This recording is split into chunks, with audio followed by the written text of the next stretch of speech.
Satprem, la révolte de la terre. Une crête très mince entre le merveilleux et le désastreux. S. À Sri Aurobindo, à mères qui m'ont tout donné, à ma mère et aux mouettes de la côte sauvage. Chapitre 1. Par une faille merveilleuse dans les murs de la naissance. Le Moyen-Âge scientifique. Quand une espèce manque de trouver son sens, elle meurt ou elle se détruit elle-même. Nous nous sommes crus français et chinois et russes, jaunes et blancs et noirs, mais c'est notre première barbarie. Nous nous sommes crus chrétiens, hédonistes et musulmans et je ne sais quoi, mais c'est notre deuxième barbarie. Nous nous sommes crus scientifiques et découvreurs d'étoiles, et consommateurs de toutes les espèces possibles, mais c'est notre troisième barbarie. Nous bouffons tout, mais qui bouffe quoi? Nous connaissons tout, mais qui connaît quoi? Après le Moyen-Âge religieux, le Moyen-Âge scientifique. Et nous ne savons pas quel est le pire. Pourtant, c'est simple et très difficile. L'évolution d'une espèce ne se situe pas dans ce qu'elle pense d'elle-même, encore que la faculté de penser puisse nous aider à hâter le pas et à trouver le sens. Une évolution des espèces se situe dans le corps. C'est évident depuis 400 millions d'années. Quand il s'agit de passer du requin au petit phoque sur sa banquise, il importe peu d'avoir été un poisson jaune ou blanc ou noir, ni même d'avoir été un poisson scientifique, parce que, de toute façon, c'est une science de poisson et une science périmée. Mais voyons, diront les savants, nous vivons sous les étoiles, debout sur deux pattes, nous avons même des télescopes et des microscopes, et nous pouvons tout compter, même le nombre de vos atomes, et sans humour, nous pouvons dire qu'il y a 1 milliard de milliards d'atomes dans un grain de sel. Mais c'est faux. Nous ne vivons pas sous les étoiles, ni dans cette comptabilité atomique. Nous vivons dans la mort. Notre science est une science de la mort, de même que notre théologie. Le premier fait évolutif, le fait fondamental de la vie, c'est la mort.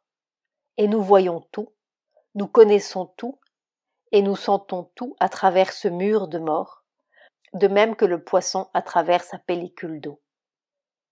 La plus grande tricherie des hommes qui pensent est d'avoir jamais appelé cela vie.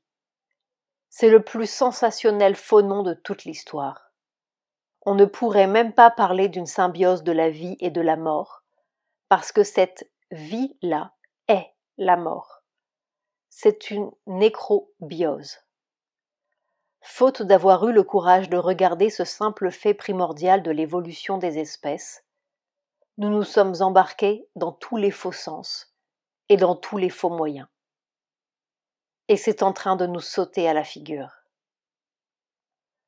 L'homme de Lascaux, c'était il y a 14 000 ans, et nous n'avons pas encore été capables de trouver notre secret humain.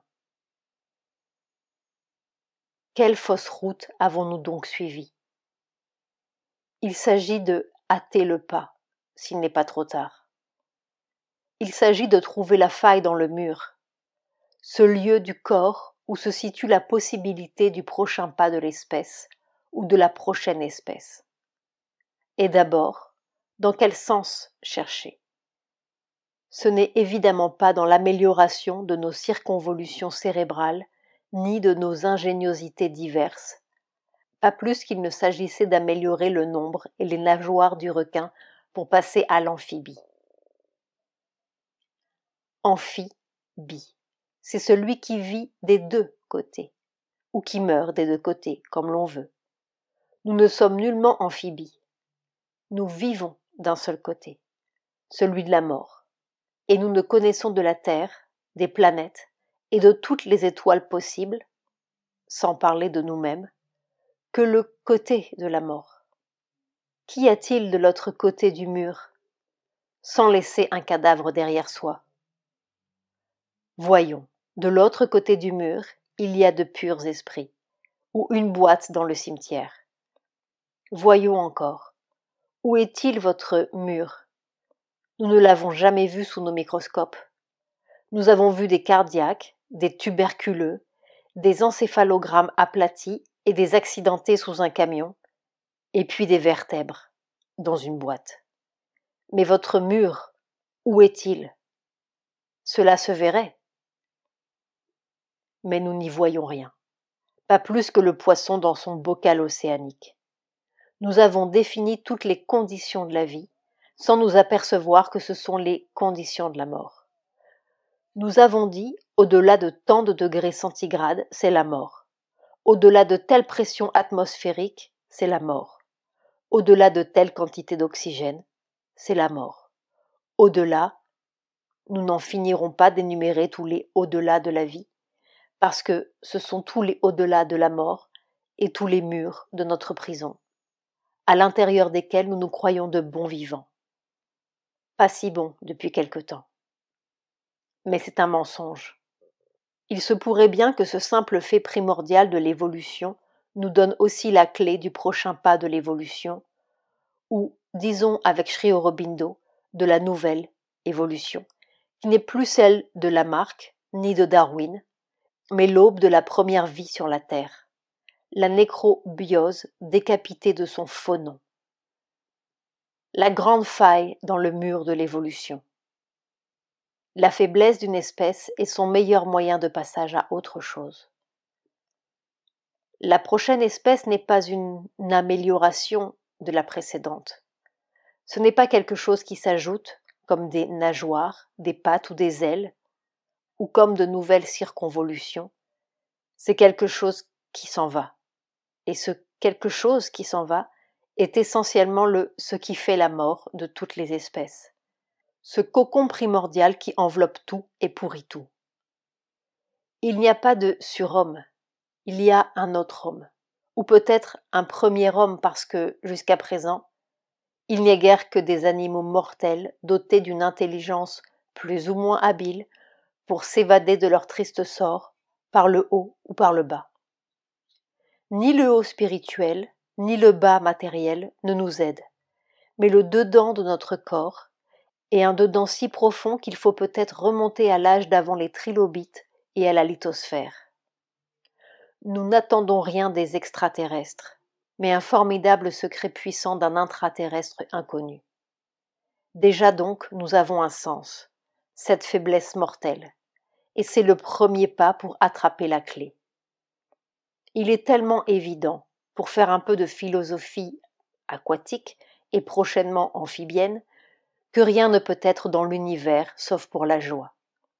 Une création ou une manière d'être pour la mort, l'enfer et la douleur est un non-sens, à moins de dire, comme ces pauvres gladiateurs dans les cirques romains, « Salut César, ceux qui vont mourir te saluent ». Et il semble tellement évident aussi que ce corps animal, produit par l'évolution et fabriqué par la mort, d'innombrables morts, n'a pas d'autre sens intelligible que de trouver le secret de la non-mort et le rire de la joie dans ce corps même issu de la mort. C'est le grand défi évolutif et c'est le prochain pas de l'espèce. Les religieux et les scientifiques nous ont égarés. Et la science et les religions nous ont rendus infirmes, on pourrait dire stupides, de nos propres moyens et de notre propre secret évolutif, les uns en nous renvoyant au ciel, les autres à la mécanique utilitaire.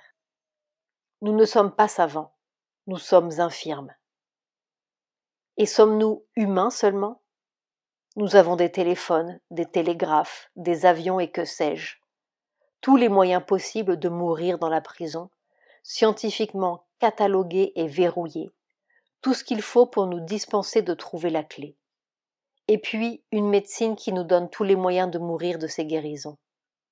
Mais la vie, où est-elle?